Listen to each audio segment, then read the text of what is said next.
Just came in from a walk around the two bridges. It's nice outside. And I just read behind me there's another shooting down the States. Well, the right to bear arms and blah blah blah. Don't get involved in it. Anyway, so I was in court yesterday for James Humble. Some people don't know, maybe. Anyway, this is the guy there.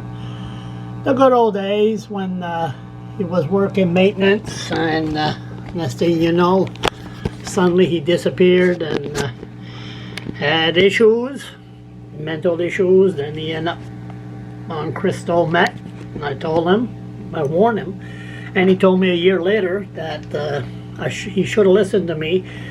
I was 100% right. All his teeth was gone, and half of his teeth, and he was in bad shape. He was surrounded by meth heads, and they took advantage of him, and blah blah blah. So next thing you know, he started changing, and one night came after me. I already said the story, with a knife. He just faced me, and then he took a boxing knife. I said, "Oh, we're gonna go down that road? No problem." Phone 911. Police arrive. You wanna write a statement? Yep.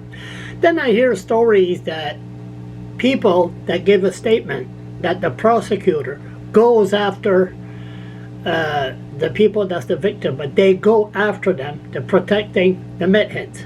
So I want to see if that happened to me. So what happened? They told me that he pleaded guilty. So it was about 4 different charges. Anyway, so they asked me if I want to write a victim impact assessment. Well, this is what I wrote. I wrote, come off to see me anyway. I wish to write a statement on James Humble, who approached me and threatened me with a knife. I forgot the date. So James used to be a maintenance guy in my building. I got to clean my glasses until he quit his job. A couple of years later, he showed up at my door telling me that he wanted to help the poor.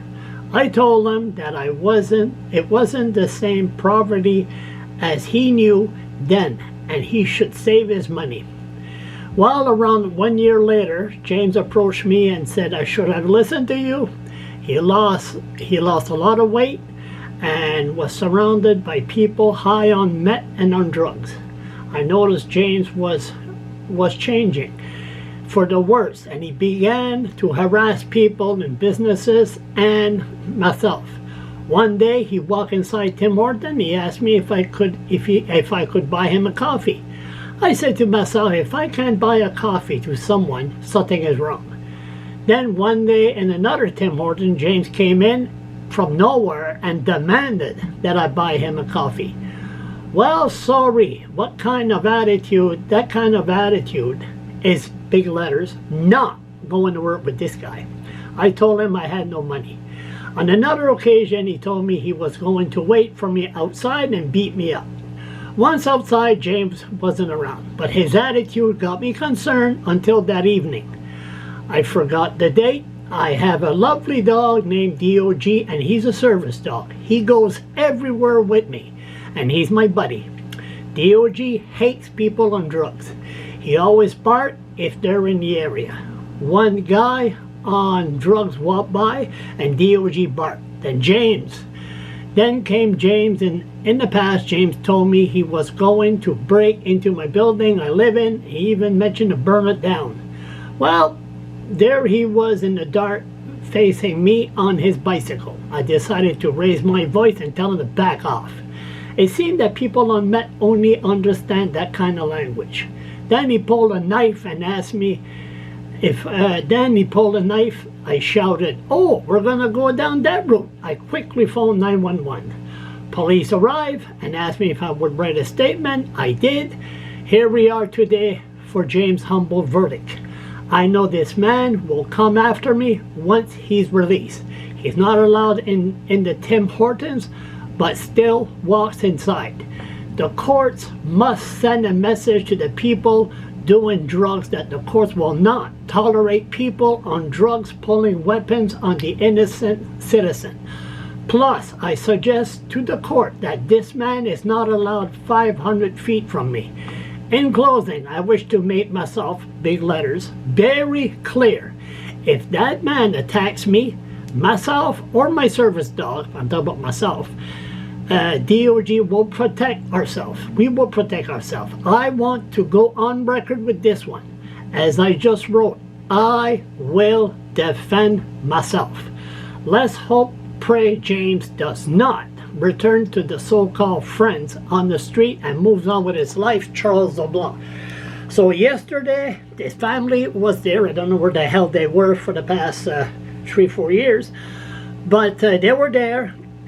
And what happened is, I think 18 months or 24 months, or he was going to be released. That's what James asked. And no alcohol, no drugs, not allowed in no Tim Hortons, no contact with me and 4 other people. It was just like he looked bigger. When he appeared the first time, I looked and he was skinny, he was frail. I said to myself, my God, a fist fight with that wouldn't last long. So he's not allowed in no Tim Hortons in this city.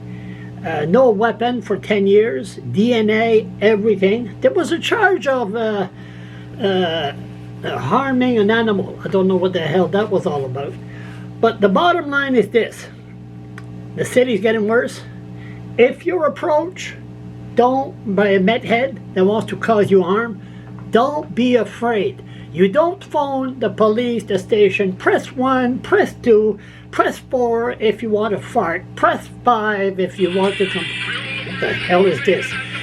So, you know, you have to turn around. Come on.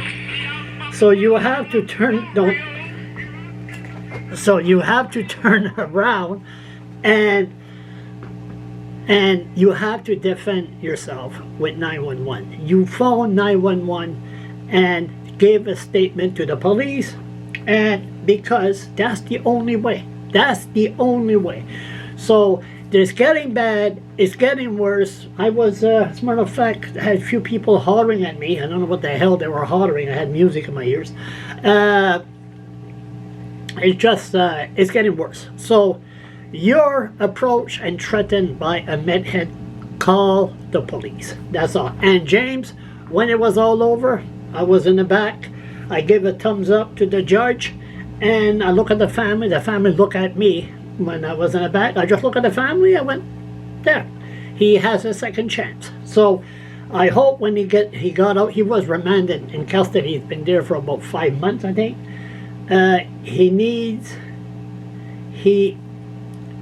Let's hope that, you know, he stays home. I know he'll like to have a drink when he comes out. I sure would. But let's hope he stays off the alcohol, stays off the drugs, and move on with his life, and never mind this goddamn streets of Fredericton. Now, he's from Durham Ridge, so long way from Fredericton. Absolutely have no reason to come in downtown Fredericton. So now you know the rest of the story.